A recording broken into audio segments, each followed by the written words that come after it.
Sometimes, football's biggest truths don't become obvious until years later. When Cristiano Ronaldo spoke publicly about the problems inside Manchester United, the reaction was immediate. Critics accused him of creating distractions. Pundits questioned his motives. Many supporters believed he was simply refusing to accept that his second spell at Old Trafford wasn't working. But football has a way of changing opinions. 5 years later, Manchester United found themselves in another crisis. Results were collapsing. Confidence had disappeared. The atmosphere around Old Trafford felt heavier with every passing week. Then, almost overnight, something changed. Not because of a blockbuster signing, not because hundreds of millions were spent, because of one man standing in the technical area. Michael Carrick. Carrick wasn't introduced as a savior. There were no dramatic promises, no speeches about rebuilding the club over the next 3 years, no insistence that every player had to fit one tactical philosophy. Instead, he asked a much simpler question. What does this squad actually do well? It sounds obvious, but sometimes the obvious answer is the one that gets ignored. Before taking temporary charge, United had become a team trying to force players into roles that simply didn't suit them.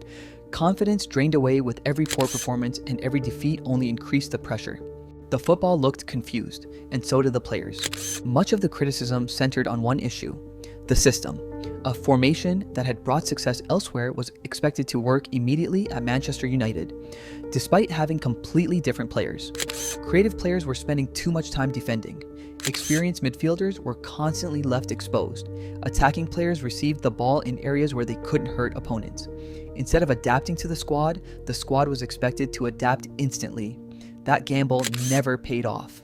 As the losses piled up, frustration grew both inside and outside Old Trafford. Eventually, the club decided another change was necessary.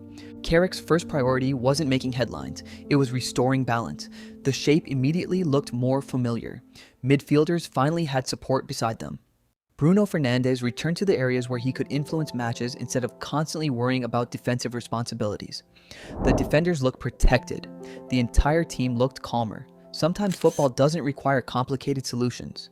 Sometimes players simply need roles they understand. Then came the biggest test: Manchester City. On paper, United weren't supposed to compete. City dominated possession exactly as expected. They moved the ball patiently, trying to pull United out of shape. But Carrick wasn't interested in winning the possession battle. He wanted to win the moments that mattered. United stayed disciplined. Every player understood their responsibility. When City committed numbers forward, the space finally appeared, and United attacked it without hesitation. Old Trafford responded immediately. For the first time in weeks, belief returned. The performance wasn't built on individual brilliance alone, it was built on organization. Casemiro looked comfortable again. The back line defended with confidence. Bruno found space between the lines. Wide players attacked with purpose instead of uncertainty. Each player suddenly looked far closer to the version supporters remembered. That wasn't because they had become better footballers overnight, it was because they finally looked like a team again. Attention quickly shifted to another enormous challenge: Arsenal away, one of the toughest fixtures of the season. Going behind early could easily have destroyed United's confidence. Earlier in the campaign, it probably would have. Instead, the reaction told a completely different story. The players stayed calm. They trusted the plan. Instead of panicking, they continued creating chances. The equalizer arrived before halftime. Momentum changed, and suddenly, Arsenal looked uncomfortable. The second half became a statement. United attacked with confidence. Every transition carried real danger. When the winning goal finally arrived, it wasn't just 3 points, it felt symbolic. This was a team that only weeks earlier looked completely lost. Now they believed they could beat anyone. Supporters noticed the difference immediately. The energy inside the away end said everything. Football often focuses on tactics, but confidence is just as important. A player second-guessing every decision becomes slower.